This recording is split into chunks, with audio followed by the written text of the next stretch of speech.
Assalamualaikum warahmatullahi wabarakatuh. Sahur, sahur, sahur. Nah, dalam sahur kali ini, entah malam keberapa ini saya lupa ini.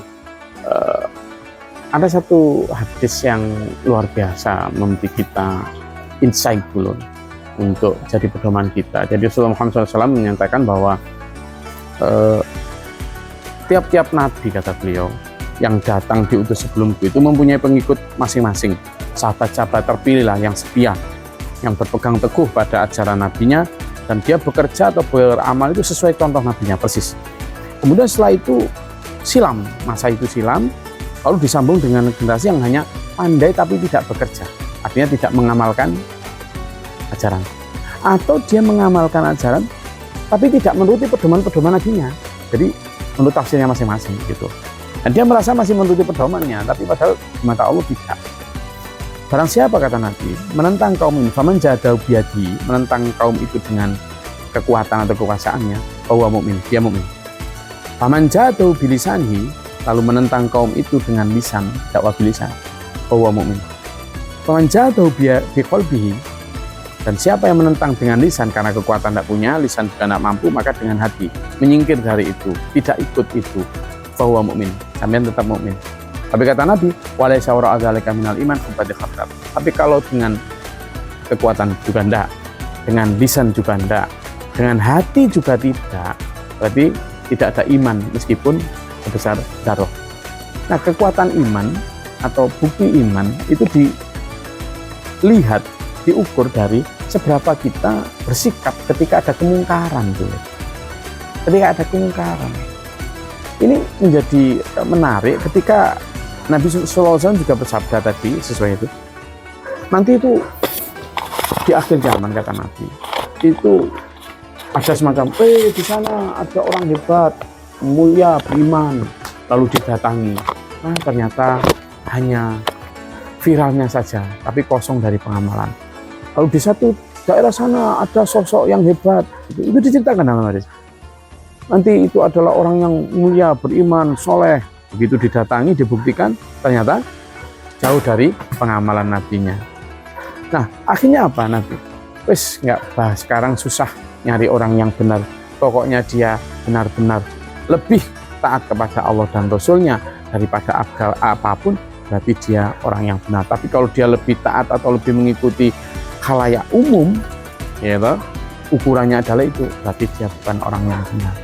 Nah, kalau melihat ukuran itu dulu, juga kemudian hadis-hadis yang sebelumnya, bahwa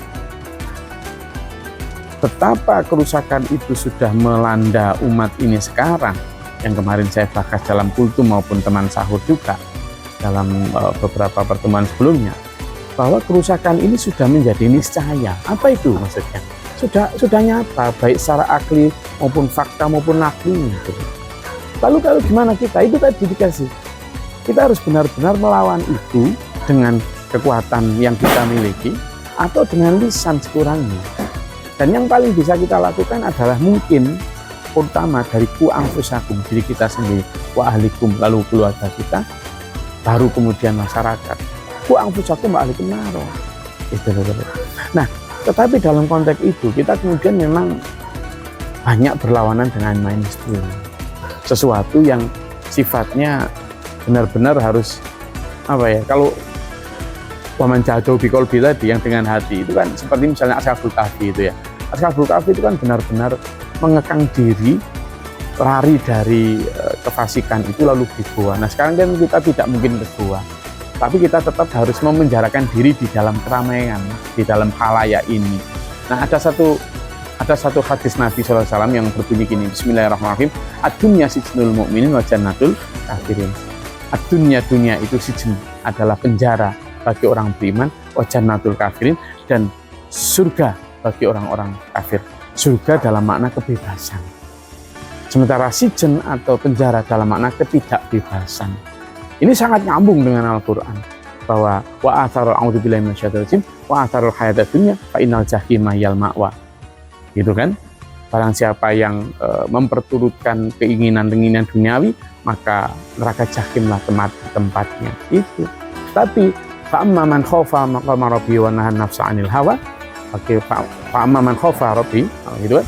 bagi orang yang fa'amman khafa, orang yang takut kepada Tuhannya, dalam arti orang yang takwa kepada Allah, maka wanahan nafsa anil hawa, dan dia menahan hawa nafsu, fa innal jannata hiyal ma'wa, maka dia akan jannah tempat tinggalnya. Nah, ini menjadi kenapa kalau kita amar ma'ruf nahi mungkar, sudah pasti dia harus mau memenjarakan diri di dunia, di mana ciri orang beriman itu surga, dunia adalah penjara.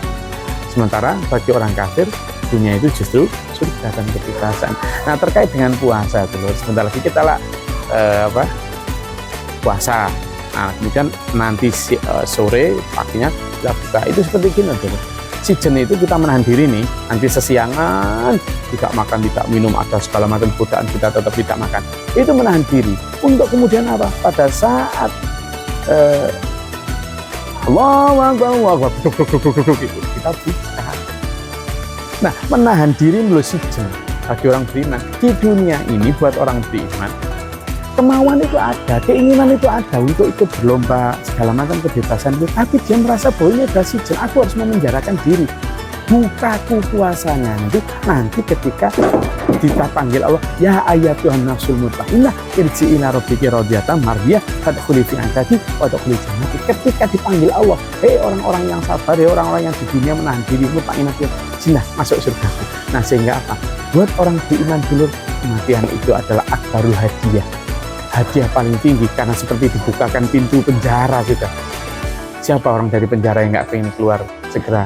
Tapi orang beriman begitu, ketika di dunia di penjara, dan ketika meninggal wafat menuju surga kebebasan abadi. Maka kalau sampean ingin beriman dan mendapatkan surga di akhirat, ya yuk kita memenjarakan diri di dunia, karena itulah ciri orang beriman. Dunia si jenul mukminin, jangan mencari kebebasan, karena kebebasan itu hanya untuk orang-orang kafir, dan untuk orang-orang kita adalah orang-orang yang menahan diri, bukan karena tidak mau terhadap dunia, bukan karena tidak mampu, tapi kita dilatih. Ini ingat-ingat, kita dilatih untuk mampu mengendalikan kemauan, untuk kemudian nanti bebas kemauan kita di akhirat, ya.